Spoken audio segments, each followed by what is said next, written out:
Hi everyone, welcome to my channel. If it's the first time that you see my face, please subscribe to my channel. My name is Filipa and I'm a mom to a 2-month-old baby girl. And on today's video I'm gonna tell you guys my birth story. I just think it is important to know that pregnancy and labor and delivery is not one size fit all. There's different type of things that can happen. It's not like, oh, you are broke, you go to the hospital, have this baby, and you come home. It doesn't work like that sometimes. So yeah, I just wanted to tell you my experience.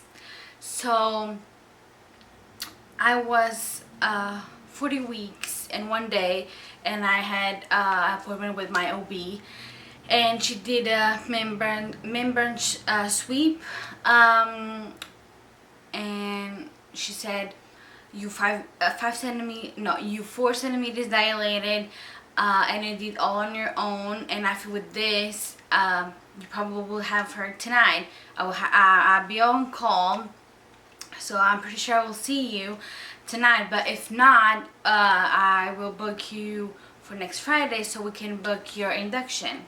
But I'm pretty sure you don't need it. You're gonna have her this weekend, blah blah blah. So I was like pretty confident if my doctor is saying that I'm gonna have Naya on that night. I was like pretty confident about it. So I was telling my husband that oh, don't bring the truck from the company, just pick up our car just in case we need to go to the hospital in the middle of the night and stuff. So and then after the appointment I came home, and maybe I would say 2.5–3 hours later, I was kind of feeling like crampy. So I was like, yep, she was right, this is it, this is trying to like labor. Pretty sure like during the night I will go to the hospital. So like I said, I was cramping and it was getting like more painful, and I had a nap, and I was seeing how apart the contractions were and how long would they take. So I was like, they were like pretty like consistent, but it wasn't like 5 and 5 minutes, or you know what I mean. They would vary a lot, but I would have like all the time, but it would depend between 2 to 10 minutes apart. It was just vary, but it was starting to get painful, so I was like, I'm 4 centimeters and I don't want to go late and then I don't have time to get a epidural. That's the mindset that I was in, because I probably watched every labor and delivery on YouTube and all the stories, because I wanted to be really prepared. And sometimes you just go late and you don't have time, and so I was like, if labor goes quick and I don't have time to get epidural, I'm gonna like regret. So I woke up my husband and we went to the hospital. And the thing with COVID, we have to bring everything inside, so we packed everything to our car and then into the hospital. So the car seat, our luggage, the nursing pillow, everything with us. So then I got in and they see and they say, yeah, you're having contractions, but they are still too far apart and irregular. Then we don't want to keep you. Maybe just go home and maybe sleep, and maybe with you relaxing they would like come more like stronger and closer to each other. But just take Tylenol and hot baths if you feel the pain. You can deal with the pain and stuff. And I was like, I was so discouraging, you know, because I was feeling that was it, but it wasn't. So then I came home, I slept, I was taking baths maybe 3 hours, 4 hours, because I couldn't deal with the pain. I was just trying to sleep as much as I could.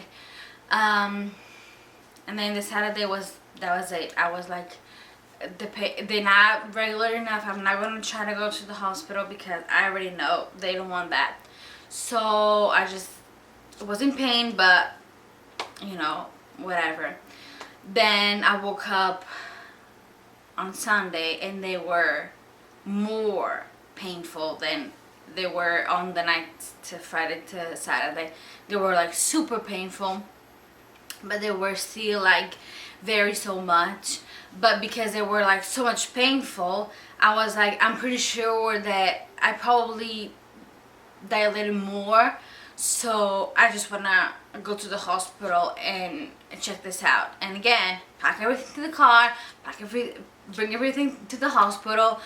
And then I went there, and actually was a Brazilian nurse there, and she was like, yeah, it's still not 3 minutes apart. I know that like you want to have the baby, but you're doing this on your own. You're the first time mom, and you 5 centimeters already. So I was like up a centimeter, and you went through half of it by yourself naturally. So we are sure that you can do all the way just naturally. We don't have to induce you. I know that you were hoping to stay today, but I'm gonna send you home. But don't feel, you know, discouraged or anything. And because I was crying, I was like, it was my second time going there and sent home, and I was feeling like so stupid. And I was like, I just don't understand why they don't keep me, because if I'm not having her like now, I'm gonna be induced, right? Because on the Friday I had an appointment to be induced on the weekend, and then nothing. So I was in pain, and I just decided that I would take painkillers. I wasn't taking because I wanted to feel the contractions so I can see like how far apart. But I was taking Tylenol, and I was doing baths, and I was trying to sleep as much as I could and trying to be comfortable. And then I guess the Tylenol and the baths, they worked, because they kind of like died down, and they were they were, I would still have them, but they weren't like painful at all compared to the morning. So on the Monday, my husband would call, and my cousin, and I was like, yeah, nope, I'm not going to the hospital no more unless like they are 3 minutes apart, the contractions, or my water break, because I'm not gonna send home a third time when I'm 5 centimeters dilated and 40 weeks already, and some days pregnant. You know what I mean? I was like, so like, it doesn't make any sense. So I was just chilling at home on the Monday, and then I received a phone call. It was from my doctor's office, and I guess she saw on the registry that I was in the hospital in triage 2 times, and I was 5 centimeters already. So she called me, and she said, instead of coming Friday, we want you to come tomorrow on a Tuesday, so we can book your induction. I guess she was on call that night or the Wednesday, and then she wanted me to go in to have the baby. And I was like, oh, okay, I guess I'm having her sooner. So then I was like really like chilling. I was like, yeah, I'm gonna go to this appointment, and then I figure it out what the plan is with my doctor. So that night my cousin invited us over for dinner. So we went over, we had dinner, but it was like a storm, and it was pouring rain like so hard and really windy, and thunderstorms and all that. And my cousin Carla said, you're gonna have her tonight. And I was like, no, she said, your water's gonna break tonight. And I was like, I believed her, but like I was for sure, because only 30% of pregnant women, their water break. And I was like, I don't know, I was like kind of doubting, and because she works in labor and delivery as well, she was like, when the weather is like this is the busiest. So then I I went there, I went home, and then around 12:30, I would say, I was having like back pain a lot. And by 12 o'clock, I decided to go up to come to the couch, and I felt a pop. And then when I got up, I felt like water dripping, and I was like, holy shit, Carla was right, my water just break. And then I was like, I guess this is the starting of labor right now. So I let my husband sleep a little bit more, so I labored 2.5 hours alone here in the living room. And I was like seeing my contractions. They were still like apart, not 3 minutes, but I was like, this is my water breaking for sure. Like I didn't pee myself, I know this is it. So then at 2:30, I woke him up with bring again everything. Actually, Michael had the truck, but he said we're not gonna go and pick up our car, we just keep the truck and that's it. We went to the hospital, and then my doctor was on call, so I was super happy about it. And then she was like, well, you almost 6 centimeters, but not quite there, and your aura didn't break, but we can examine it. So they took like a little thing, and they examined, and then she came back and said, yeah, your water break, but it was on the side, it wasn't under her head, so we will have to break your water. So yeah, so they transferred me to my room, and I got my IVF? No, I don't know how to call that. The thing that you get here to get like all the things. And they came and break my water, and I got my epidural, and around 6 o'clock the doctor came when she came to break my water, and I was 6 centimeters already. So, and then I was just trying to sleep and rest because I didn't sleep at all, so I have like energy to push. And then sorry guys, my camera cut off, I was without battery, so now it's like an hour and a half later because I charged my camera, and baby's right here. If you hear her, she has the hiccups because she just ate, so she's just on her play math, like looking at everything. Hi. So just in case if you hear her. So, and if the image changed, now you know why. So like I was saying, so at 6 o'clock I was just settled and just waiting for not the contractions, for me to go to a full 10 so I could deliver the baby. So as you know, at 7 o'clock they changed shift, so my new nurse came and she looked at me and she was like, you don't look very comfortable. And I was like, I took the epidural, and for some reason on this pod I have always like pain, so that's why I was like kind of tilted, so the epidural would go this way. She was like fixing me and stuff, and then she was like preparing like already everything. She said, you can sleep, but I'm just gonna prepare the stuff, when it's time, at least everything is ready and I don't have to rush it. So she was preparing everything for when it was time to push, and when the baby was here, like preparing like the incubator for her and all that stuff.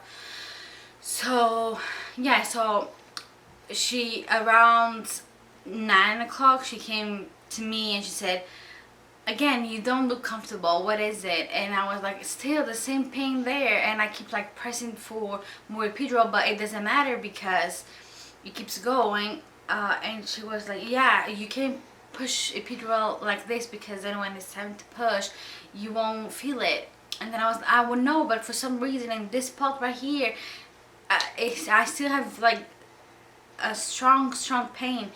And she was like, it already passed a couple of hours, so I'm just gonna call the doctor to check and see if you're almost there.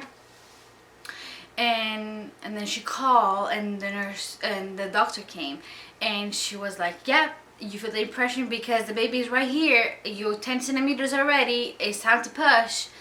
And then when she said that, Michael was sleeping and he woke up, but obviously me and him, everybody in the room was wearing masks. And then he looked at me and I was like he was like so surprised. And then the doctor looked at him and said, "Good morning, Dad, it's time to have this baby." And Michael was so surprised and looked at me and I was like, I have no clue. I thought I was going to be there for hours still waiting because I'm a first time mom and they say it goes like slower. So by 9 o'clock they were starting to prepare everything for me to push, and I started pushing. And by 11 o'clock she called the doctor to deliver the baby because Naya, for some reason, her head would pop up, but when I would breathe it would go back again, and it was like this for like hours. Like I pushed for 2 hours and 17 minutes around that, and at least for an hour and a half it was always like this. Michael would see her head and everything, and but it wouldn't stay.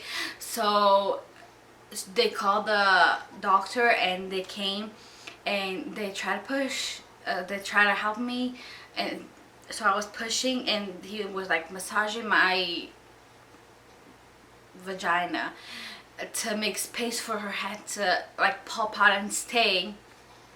And the doctor was even saying, "You're a great pusher," because normally in every contraction woman do 3 pushes and you're doing 4, because I was determined to have this baby vaginally, because it happened to my cousin that she was pushing and no, she wasn't pushing, she was in pain and in labor, but she couldn't reach 10 centimeters, and then she had a C-section. So I didn't want to go through the pain and everything else and then end up in C-section. It was like, I was like, if I'm in pain and trying so hard, I want to have like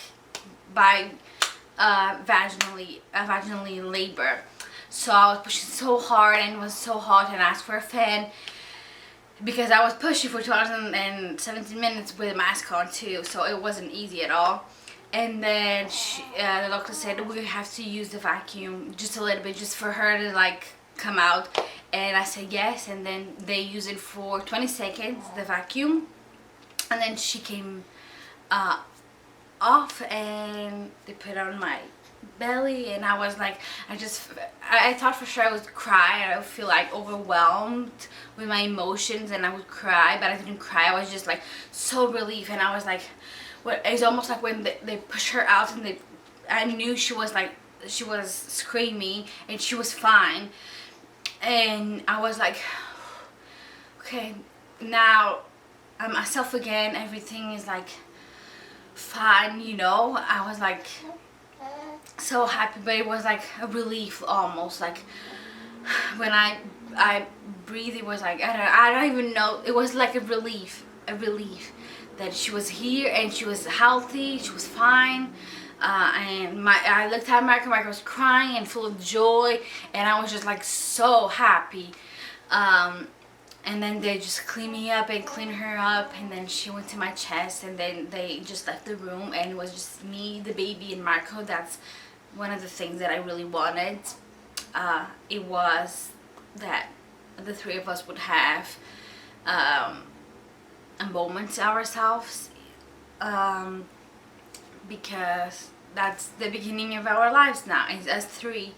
And yeah, so it was really nice. And then we started like calling everybody. I remember my cousin Carla said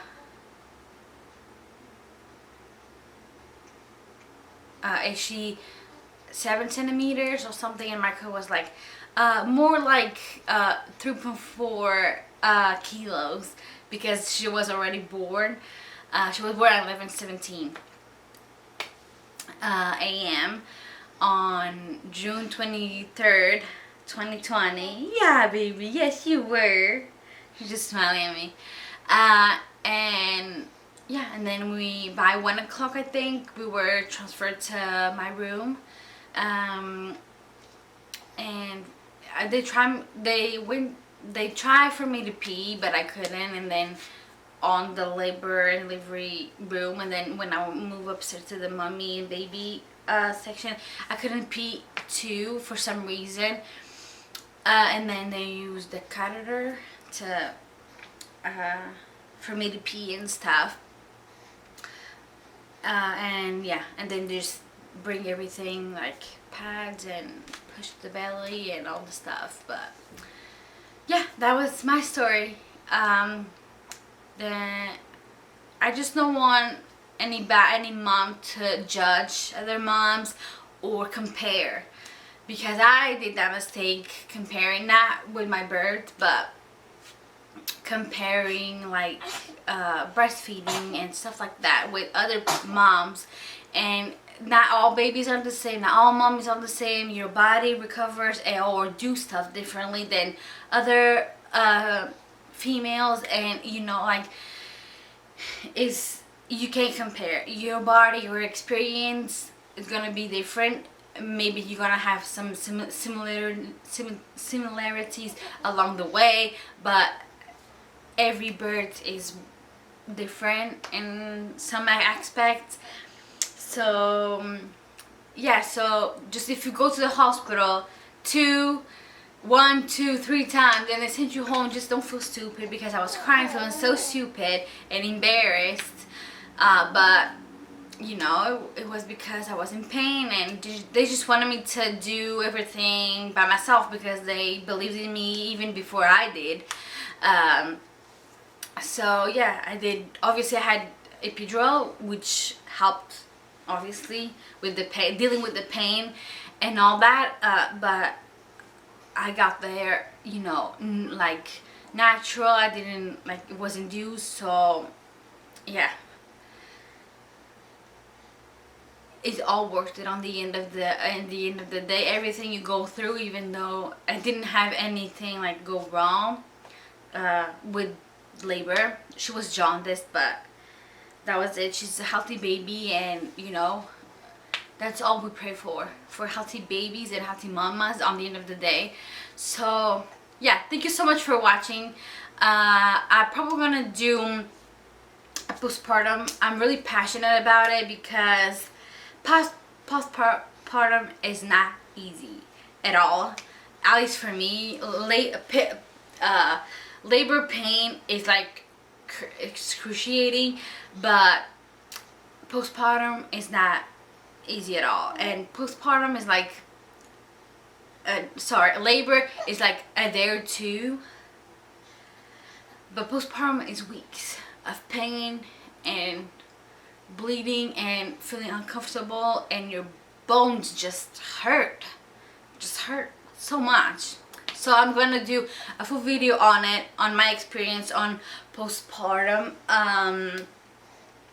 and yeah, stay tuned for the next video then.